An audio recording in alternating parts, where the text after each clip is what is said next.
You're listening to Astonishing Healthcare, the podcast hosted by Capital RX, focusing on the biggest issues affecting healthcare consumers, benefits plan sponsors, and health plans. We're covering the inside baseball on how things truly work, or don't, in the U.S. healthcare system and pharmaceutical supply chain in an astonishingly efficient way. Hello, and thank you for listening to this episode of Astonishing Healthcare. I'm Justin Vinieri, your host and Director of Communications at Capital RX, and I've got Angela Kalantarova in the studio with me today. She's a Senior Clinical Programs Manager here, and we're going to be talking about star ratings and some related topics. Angela, thanks for coming on the show. Great. Thank you for having me. So tell us a little bit about your background and your path to Capital RX. I'd love to hear how you got into clinical programs for Medicare, like our STARS program as well. Hi, yeah, of course. So I basically did finish my pharmacy degree in 2018. I went to the University of California, San Francisco. And then after that, I wanted to specialize in managed care. So I did a residency for a year. And I got to work at a health plan that was focusing on the Medicare population as well as Medi-Cal. And that's where I kind of got some STARS exposure. After that, I was able to start working for a medical group. I actually got to work on STARS team and kind of develop a process for all of the STARS measures and how we're going to outreach members and have a team to conduct all these outreaches and interventions and think of new and just different ways of how to improve member STAR ratings. And so that kind of led me to Capital RX because first I was really the one helping do the interventions and planning and how we would execute on all of them. And then I got this opportunity with Capital RX, which is now building the whole Medicare STARS program through like a technology side. So providing all the information a client would need to go ahead and do the outreaches themselves. So really on the other side of doing the interventions all the time. Okay. And we spoke to Jay Tran about Medicare STARS last year. That was episode 5 of the podcast. And we have a blog on that too. And I'll link this stuff in the show notes, of course. And then episode 35 with Bonnie Hui-Callahan mentioned the impact clinical programs can have on star ratings as well. So I think there are some new measures and some updates for 2025. Angela, can you go over what those are and what people need to know about them? Yeah, of course. So star ratings are changing every year, which is something very interesting. Like they change something little, sometimes something major. So for this new year, there were some major changes because there are 2 new STARS measures. So one of them is the polypharmacy. This is for older adults using anticholinergic medications. And really, the reason why this measure is important is because some of these anticholinergic medications can cause side effects in members who are older. It can affect the central nervous system, cause blurred vision, confusion, and we want to be able to mitigate that. And so those measures nicely capture that so that the plan can know how well that they're doing. And there's also concurrent use of opioids and benzodiazepines. So those are for members 18 years and older. And also with these medications, you can decrease your motor skills and very dangerous as well if patients are taking them together. So again, both of these measures are really looking at basically taking 2 medications at the same time that maybe shouldn't be taken together. And so with this, lower scores are actually better. And basically that means that lower score will show that you have less members who are taking these medications. So what's interesting about these and what's a little bit challenging is usually the adherence measures and the measures we've kind of talked about previously, you can track and monitor to kind of help improve those scores. With these measures, because we only kind of identify them once they've already had those overlap, it is a little more challenging to kind of identify those opportunities. So you kind of have to think about different ways of how you would identify them. And so for Capital RX, we look at the members first fill and we try to see, okay, what are the potential members? So it's definitely a bigger pool of members, but at least we can kind of address those members early on before those members are what we call failed the measure because they've already filled those medications. I would assume if they have some sort of adverse event or negative outcome because they ended up on these medications for too long or at the same time, then that would be a problem too, right? Exactly, yes. So we'd want to make sure we can address those early on. Exactly. Got it. And then are there any other updates to CMS's methodology worth sharing?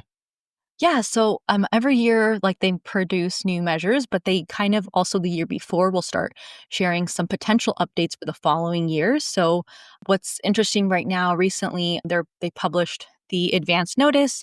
We'll get a final notice in about a few months in March and April. But what they are proposing right now is removing the MTM measure, or the medication therapy management measure.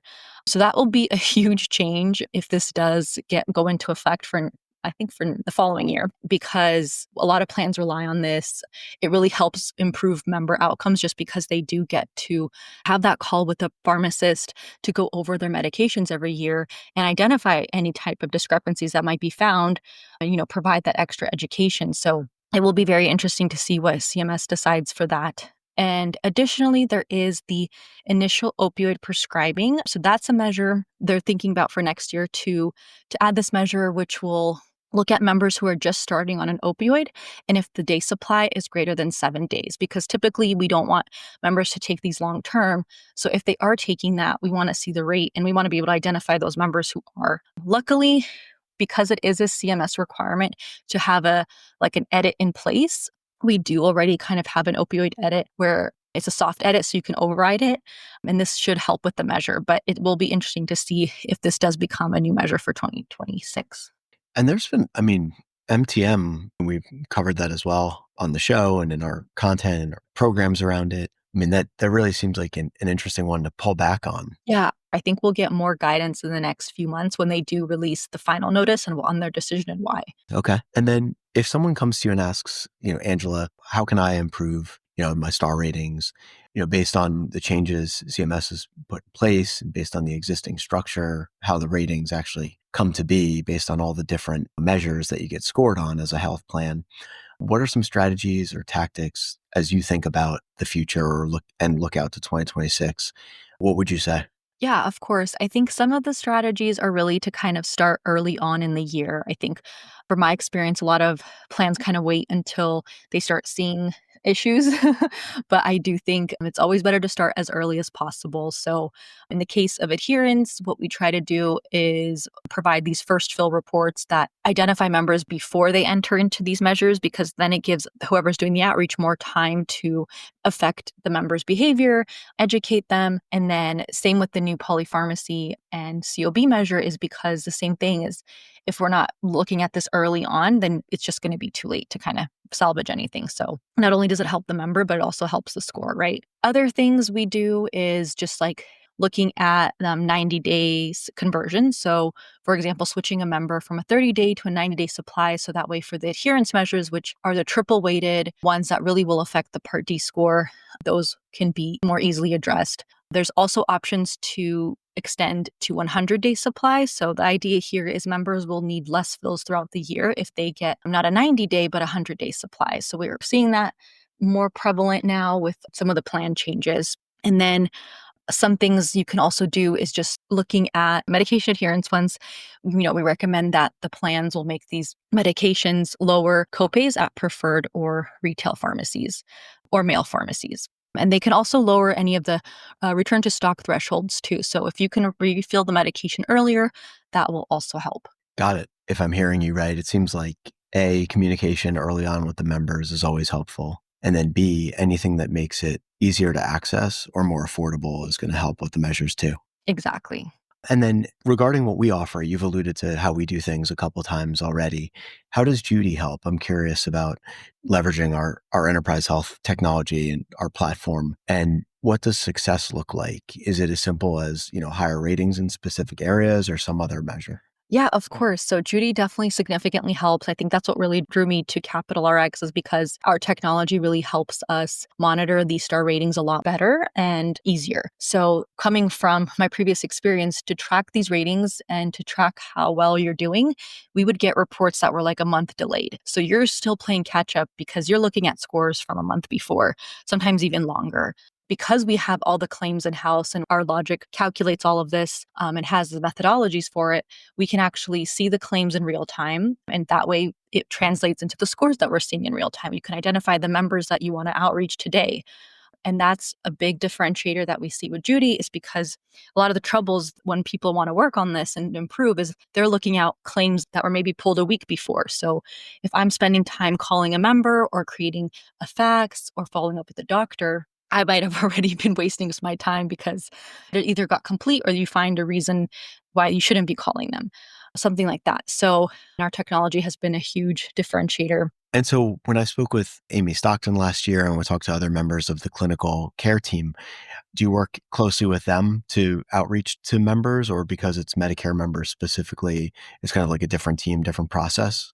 Just to clarify, what we do for our services is we kind of offer the actual dashboard and we offer access to it. So through our base admin fee, clients will get access to the dashboard and they can see their star ratings. Then we have a self-service option where we provide reporting, and that's where that real-time data and the claims come through. Like every member that you would want to identify and target, all of their adherence metrics and so forth will all be listed out to really help for the client to conduct the interventions themselves. So they will use our reporting and tools to do those. We also provide a full service option where we will help complete outreaches, and we do partner with the vendor to do that. But again, we use our logic to help target the members that we want for outreach. Okay. And so that all makes a ton of sense. And I think we're at the last question here. So what would you say, Angela, is the most astonishing or interesting thing that you've seen related to our discussion here today, Medicare star ratings, that you can share, of course? Yeah, so what I think is interesting is just how we continue to kind of build our technology.